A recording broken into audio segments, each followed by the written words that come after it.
Tired of wishlisting upcoming fanservice games you'll hopefully play someday? Well, your wait is over, because today we're talking about new fanservice games you can play right now.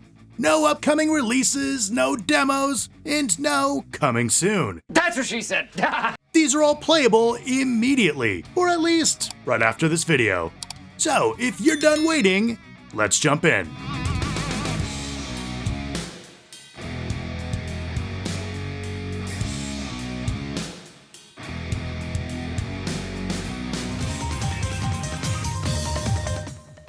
What would you do if you were stranded on a deserted island?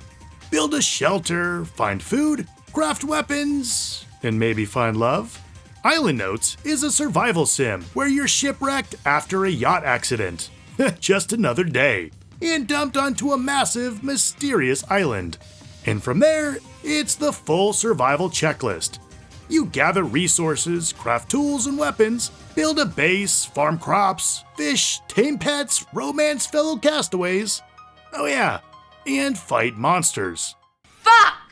I knew it!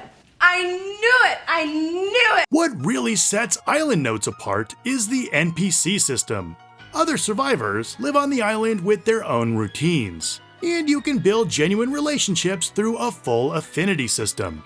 Those bonds unlock new interactions, behaviors, and outfits, because, of course they do. Is it a little janky in spots? Sure, but the devs have been actively optimizing it, adding new creatures, weapons, and areas, and it already feels way more ambitious than most survival games in this lane. A surprisingly deep survival sim with meaningful relationships, and you can play it right now.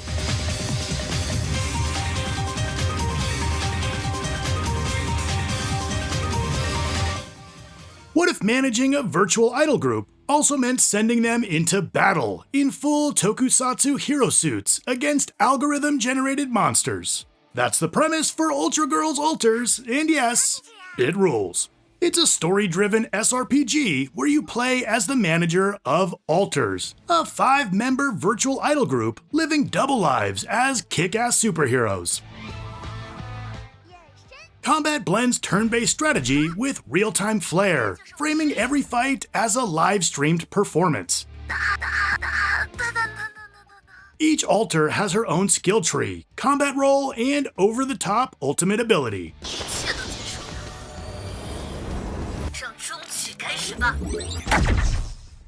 Between fights, you live and work alongside the girls, helping them navigate personal struggles through side missions that build trust and deepen your bonds. Strengthening those relationships doesn't just unlock story events, it directly boosts combat performance and leads toward the game's perfect ending. ULTRAGIRL Alters blends idol management, tactical combat, tokusatsu hero energy, and social commentary into something genuinely unique. Stylish, character-driven, and way deeper than it first appears. And you can go deep right now.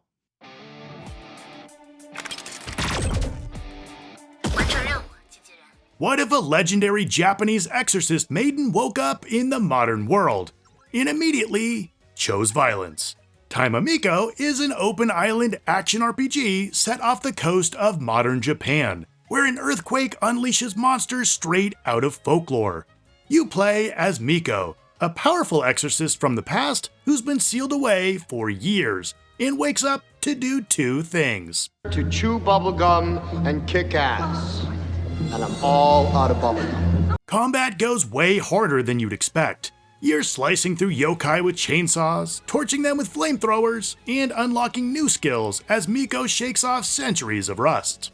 Between monster slaying, the game opens up in surprising ways, letting you fish, farm, raise livestock, upgrade gear, and even build factories. The island is fully open, with fast travel handled by portable toilets, which is a sentence I never thought I'd say.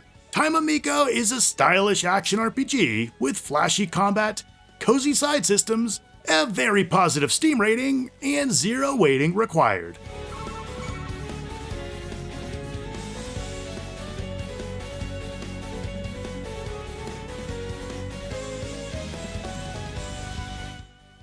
Starting a new job is stressful, but starting a new job, uncovering a citywide conspiracy, and slowly becoming a fish? Well, that's a lot. Help, I'm Turning into a Mermaid is an adventure game life sim hybrid where you play as Hunter, a brand new police officer trained in de-escalation, meaning no guns, no weapons, and no idea what's happening. After a near-death encounter on day 1, Hunter starts noticing some changes. Scales, tails, and the feeling there's no going back. This a big secret you've been keeping from me? Is it that you're a mermaid, or is there something else? Gameplay blends classic point-and-click adventure with modern life sim elements. You solve puzzles, combine items, work jobs, manage side businesses, and navigate a massive story across 10 chapters. There's also a full romance system and a cute versus sexy alignment that affects outfits, dialogue, and how characters react to you. A charming, dialogue-heavy adventure with light fanservice, ridiculous world building, and a slow burn transformation. And yes, you can play it right now.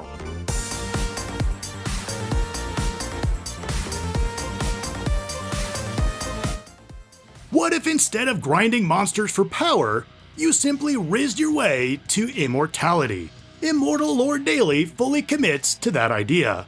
You play as a transmigrated expert dropped into a world of cultivation systems, immortality tech, and extremely convenient cheat abilities. You can fight monsters, upgrade gear, and break through realms, but the game makes it clear there's a very different path to power. Every female character is romanceable and can become a Taoist partner, leveling up through dual cultivation instead of combat. That means your entire progression loop can revolve around relationships and enthusiastic cooperation. We expect your full cooperation. Combat and systems are still here though. You'll battle monsters with skills, survive tribulations, hunt randomized treasures, and dive into deep gear progression with forging, refining, and upgrades. Immortal Lore Daily is a shameless cultivation power fantasy built around total saucy freedom. And you don't have to wait to start ascending.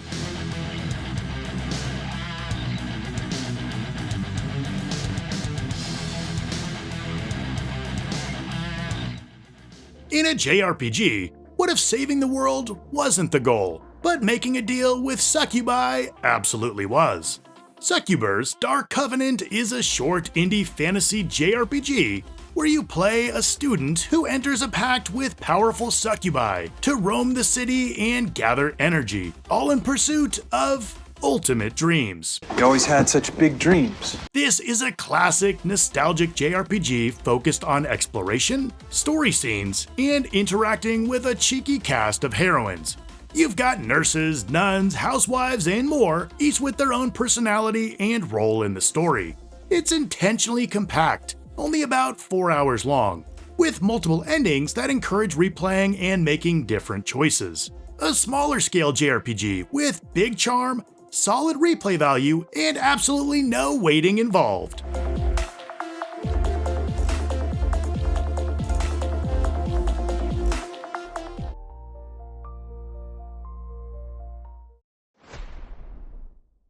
Next up is Cat's Trigger, a story-driven hyperspeed action game built entirely around momentum.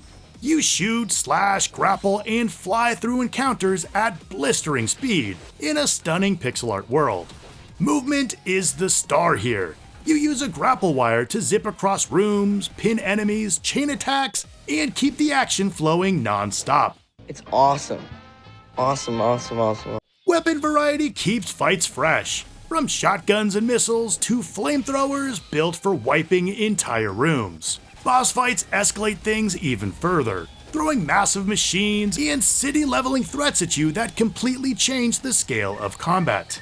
The fanservice here is lighter, mostly in some of the character designs, but the game is so damn good and so underplayed that I had to talk about it. With a very positive rating on Steam, even in early access, Cat's Trigger is absolutely worth blazing through right now.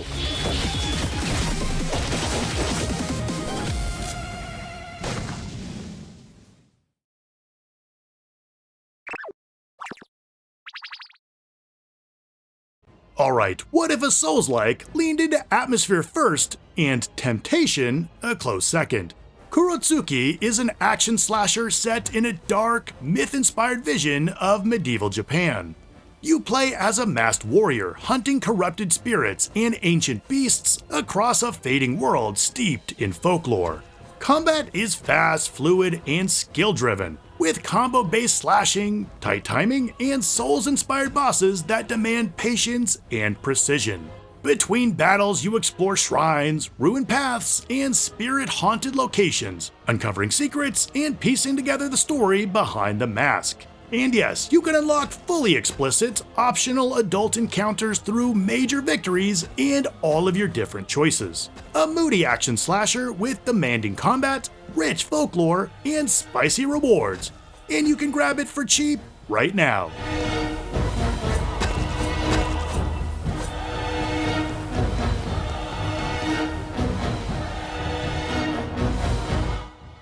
This game answers a question nobody asked.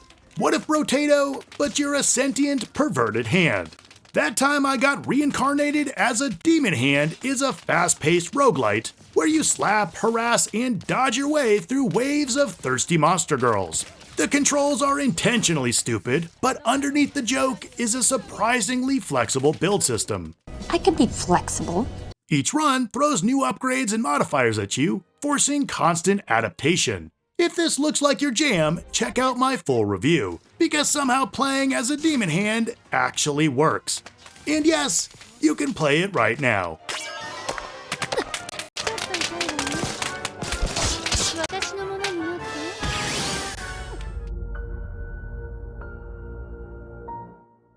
What if survival horror made your outfit choices just as important as your aim? The Dead Thread is a third-person survival horror game that leans hard into tension, resource management, and a surprisingly smart twist on progression. Combat is deliberate and punishing, and wasting resources early will absolutely come back to haunt you later. But the real hook is the garment system. Crafting and repairing clothing isn't just cosmetic. What you're wearing directly affects survivability, forcing you to balance protection, durability, and risk as things fall apart. There's also crawling. Lots of crawling. While the Dead Thread leans into sensual atmosphere with its character designs and crawling, it never forgets its core identity. This is survival horror first, tense, methodical, and unforgiving, with just enough allure to keep things dangerously distracting. A smart, slow-burn horror experience that rewards patience, planning, and nerves of steel. And yes, you can play it right now.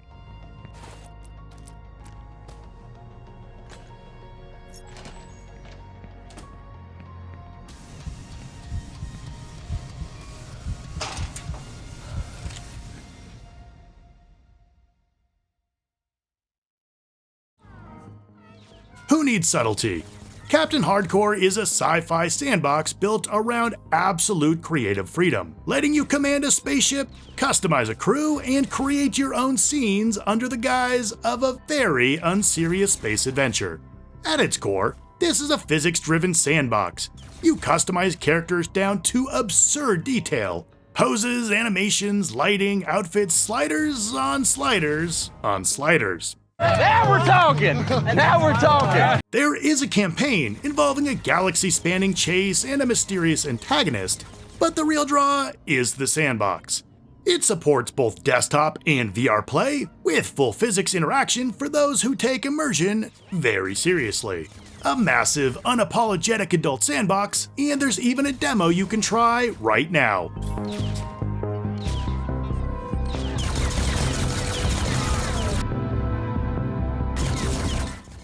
Wicked Seed is a modern-day horror RPG set in a monster-infested rural Maine, and it's one of the best games I've played recently.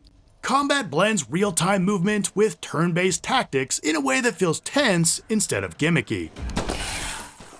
You dodge, block, and parry in real time, then slow everything down to cue attacks, counters, and abilities, rewarding smart planning and good timing.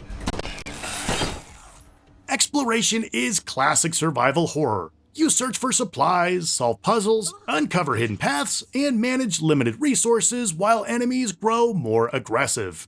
Customization is deep, with over 50 unlockable outfits, weapons, and accessories all earned in-game. I've barely scratched the surface here. Check out my coverage if you want more, because Wicked Seed is absolutely worth your time. And there's a really lengthy demo available right now.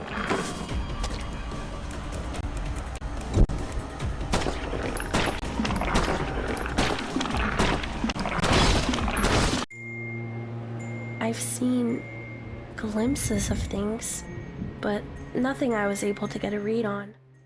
And lastly is SPIRE, a first-person erotic horror game built around unease, nostalgia, and the constant feeling that something very bouncy is stalking you in the dark. Oh boy, that's my favorite.